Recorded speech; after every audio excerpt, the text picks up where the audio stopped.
اسکردو یہ نام سنتے ہی نا ذہن میں فوراً برف سے ڈھکی چوٹیاں، گہری نیلی جھیلیں اور ایک ایسی دنیا کا خیال آتا ہے جو بالکل وقت کی قید سے آزاد ہے۔ تو آج ہم صرف ایک جگہ کی سیر نہیں کرنے والے، بلکہ ایک ایسے تجربے میں غوطہ لگانے والے ہیں جو ہمیشہ کے لیے یاد رہ جاتا ہے۔ پتہ ہے، اسکردو کے نام میں ہی اس کی پوری روح چھپی ہوئی ہے۔ یہ تبتی زبان کے دو لفظوں سے مل کر بنا ہے، اوسکر یعنی اونچی سرزمین اور دو یعنی دو دریا۔ تو یہ دونوں مل کر ایک ایسی تصویر بناتے ہیں جو اس علاقے کی پوری کہانی بتا دیتی ہے۔ مطلب یہ وہ جگہ ہے جہاں قدرت اپنی پوری شان کے ساتھ دو دریاؤں کو آپس میں ملاتی ہے۔ تو چلیں سب سے پہلے اس نام کے پیچھے جو کہانی ہے نا اسے ذرا اور گہرائی سے سمجھتے ہیں اور دیکھتے ہیں کہ اسکردو کی اصل پہچان کیا ہے۔ اچھا، نام کی بات تو ہو گئی، اب ذرا اسکردو کے جغرافیائی کینوس پر نظر ڈالتے ہیں جو اصل میں اس کی خوبصورتی اور اس کی اہمیت کی سب سے بڑی وجہ ہے۔ اسکردو کی جو جغرافیائی حیثیت ہے نا، وہ اس سے پوری دنیا میں ایک بالکل منفرد مقام دیتی ہے۔ یہ صرف دریائے سندھ کے کنارے ہی آباد نہیں ہے، بلکہ یہ وہ خاص جگہ ہے جہاں دنیا کے دو دیو جیسے پہاڑی سلسلے قراقرم اور ہمالیہ ایک دوسرے سے آ کر ملتے ہیں۔ سوچیں ذرا، یہ سنگم اسکردو کو ایک ایسی قدرتی طاقت دیتا ہے جو شاید ہی کہیں اور ملے۔ اور ان بڑے بڑے عظیم الشان پہاڑوں کے دامن میں تقریباً 1.5 لاکھ لوگوں کا ایک ہنستا بستا مسکراتا ہوا شہر آباد ہے۔ یہ آبادی اس بات کا زندہ ثبوت ہے کہ انسان اور فطرت ایک دوسرے کے ساتھ کتنی خوبصورتی اور ہم آہنگی سے رہ سکتے ہیں۔ تو پہاڑوں اور دریاؤں کی کہانی تو ہم نے دیکھ لی، اب چلتے ہیں اسکردو کے دل کی طرف، یعنی اس کے لوگوں کی طرف، جن کی تاریخ اور ثقافت بھی اس علاقے کی طرح ہی رنگین اور بے حد دلچسپ ہے۔ اسکردو کی تاریخ نا بالکل ایک ایسی کتاب کی طرح ہے جس کا ہر صفحہ ایک نئی کہانی سناتا ہے۔ کبھی یہ تبتی اور بلتی تہذیب کا گہرا مرکز تھا، پھر ڈوگرا راج کا دور آیا اور پھر یہ پاکستان کا حصہ بنا۔ ہر دور نے اس کی مٹی پر اپنی ایک الگ خوشبو چھوڑی ہے۔ لیکن سچ پوچھے تو اسکردو کی اصل خوبصورتی اس کے لوگوں کی مسکراہٹوں میں ہے۔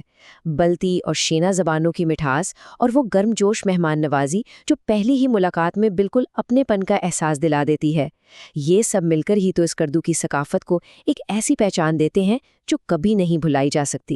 تو اب جب کہ ہم اسکردو کی تاریخ اور ثقافت سے تھوڑا بہت واقف ہو گئے ہیں، آئیے اب اس کے ان قدرتی شاہکاروں کی طرف بڑھتے ہیں جو دنیا بھر سے سیاحوں کو مقناطیس کی طرح اپنی طرف کھینچتے ہیں۔ ہمارا پہلا پڑاؤ ہے خورپوچو قلعہ، جسے قلعوں کا بادشاہ بھی کہتے ہیں۔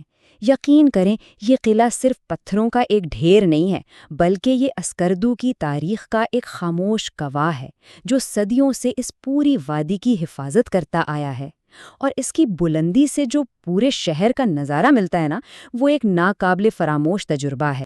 خرپوچو کی تاریخ سے نکل کر اب ہم سیدھا شنگریلا جھیل کے جادو میں کھو جاتے ہیں۔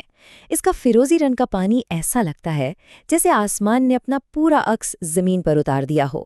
یہاں کا سکون اور خوبصورتی انسان کو کسی دوسری ہی دنیا میں لے جاتی ہے۔ کیا کبھی سوچا ہے کہ برف پوش پہاڑوں کے بیچوں بیچ ایک سنہرا صحرا بھی ہو سکتا ہے؟ جی ہاں، سرفرنگا کا سرد صحرا ایک ایسا ہی ناقابل یقین منظر ہے۔